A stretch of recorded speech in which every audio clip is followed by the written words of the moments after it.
So we're here at Eden Falls. We're going to go meet with Carolyn, the founder of this garden. She has been planting edible foods here for the last 15 to 20 years, and we're going to talk about a unique fruit that's available only here on this island, I'm aware, that has incredible anti-cancer properties. That's soursop, is it? That's soursop. Oh wow, cool. Now soursop, yeah, if you're at all into any medicinal type things, of course,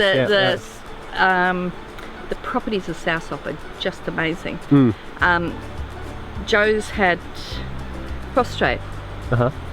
And he makes a tea out of the leaves, yes, which he drinks all the time, and it's supposed to be nature's own chemo, and if you research it, yes, supposedly the pharmaceutical companies checked it out in the 80s, but haven't figured out how to make any money out of it. Because it's directly from nature, right? Can't patent nature.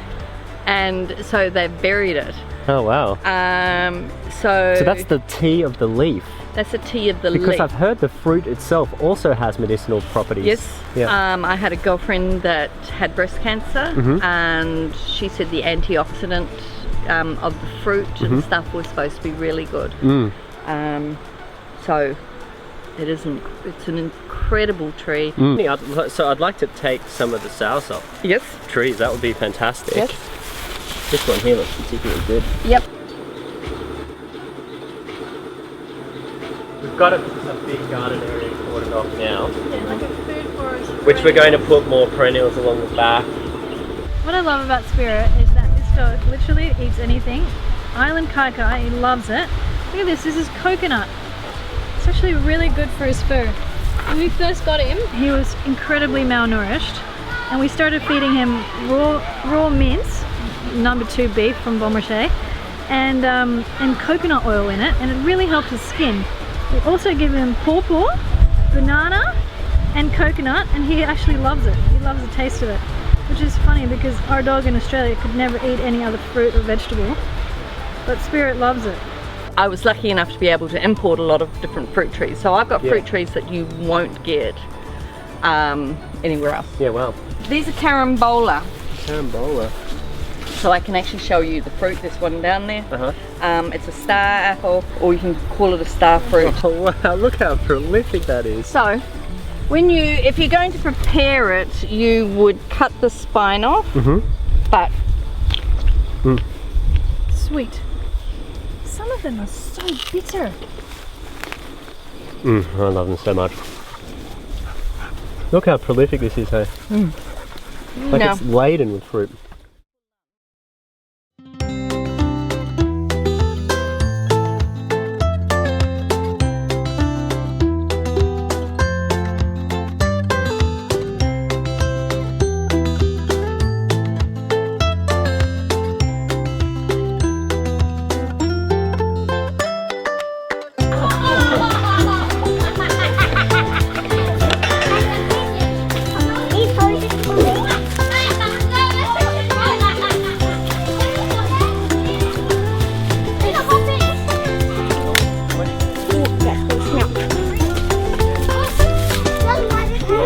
I'm actually stuck.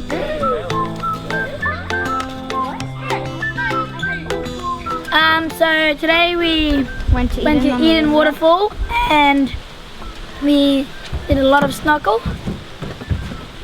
And went on a cave and we went playing with animals. Wasn't it? You want to protect it in the front? Yeah.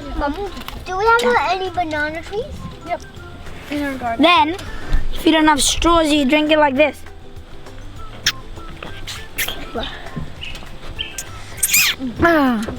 So this here is a local citronella. It's native to the Pacific, and the local people, they break it up and they put it on the fire to get rid of mosquitoes. It smells unbelievable. Super potent. What did it look like when you guys first moved here? There was literally nothing here. Yeah, oh wow. Nothing. You just started from scratch.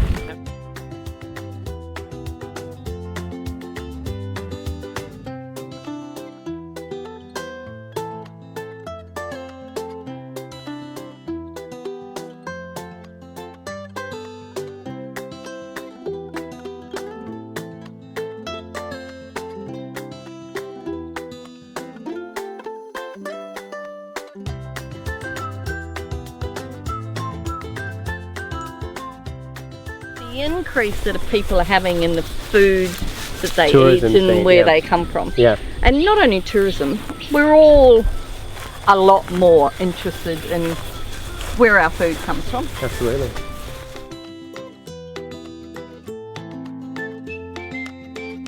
We're just doing a bit of a YouTube series. Oh, okay. Life in Vanuatu and what it's been like since we've been living here. With our dog Spirit. With our dog Spirit. It's mostly the adventures of Spirit at the moment. So we're just documenting it. So here we are, we're on a parcel of land on the top of the hill in Pango, which is the village we currently live in, and we've recently negotiated a lease with the local landowners, the custom landowners, to lease this land from them. So right now we're beginning our first planting on the land, and we've got some of Rangi's family in town from the Solomons and Tikopia, and we have some of the locals from Pango village here to help us and the kids, and we're going to go plant some trees to sort of celebrate the land coming into our name for the lease. And the plants that we are planting today are a bunch of different sort of tropical varieties. We have mango, we have avocado, we have custard apple, we have soursop, we also have nakatamba, we have naus, we have catnut, there's also banana and papaya, and also cacao fruit as well. So lots of different tropical varieties, and a pamplemousse, which is a giant oversized grapefruit that tastes absolutely delicious. So we're going to get this in now, so that in the next 2, 3, 5, 10, 15 years, for our family and for our kids, we can always have a food forest to come back to here in Vanuatu and essentially go shopping at. So let's go take a look.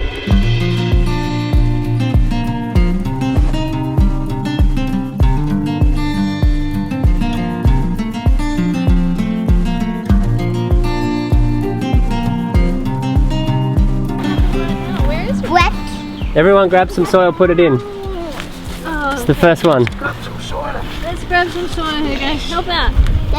Put a handful in. If you put a handful in, Yeah, you go, you too. You too, Hugo, come. You're saying thanks to the mango plant, and Come. it will give you nice fruit. Nice fruit. When you eat it, the plant will remember you helped it. Now this is actually Rangi's tree. Yes. Yeah, Rangi's favourite tree. Loves it now. Rangi's favourite. Naus.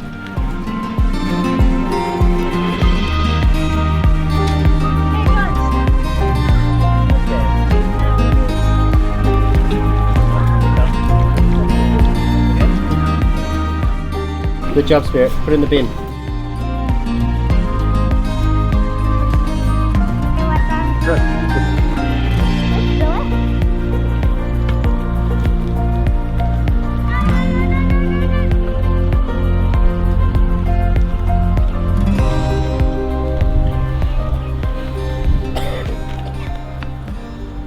Banana spider.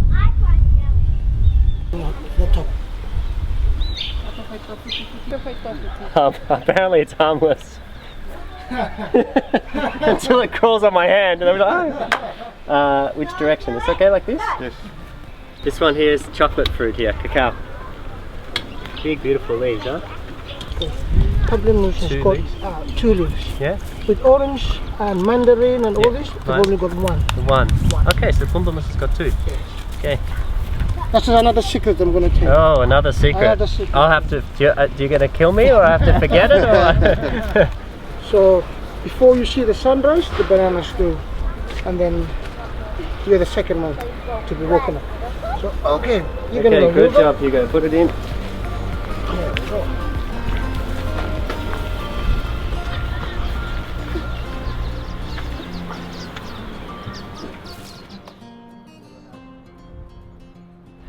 In Vanuatu, they have a very unique process around land ownership. In the early 80s, Vanuatu became independent, and they became independent from the French and the British. It was actually the only country in the world that was co-ruled by the French and the British together, and they, you know, essentially took over great swathes of land at that time. and it wasn't really their land, it became the Queen's land or the Crown land. So after independence, the traditional custodians of the land were able to reclaim their original land, and so all throughout all the 86 different islands and the different provinces in Vanuatu, the traditional landowners have sort of taken their land back. And right here in Pango, there is a group of local chiefs and landowners who you are able to directly lease the land from. And so the ownership always is retained with the local people, and it's an incredible sense of a relationship with the land, because in the West we're used to this idea of freehold land, which was land that was typically taken by a colonizing country, and then we're able to then own that land. But in the islands here, essentially it's a little bit more of you're leasing it and you're borrowing it in a way temporarily off the custodian landowner, just as the son might temporarily own it before it gets passed on to his son. So there's this fluid sense of land, more in a sense of you become a custodian of the land.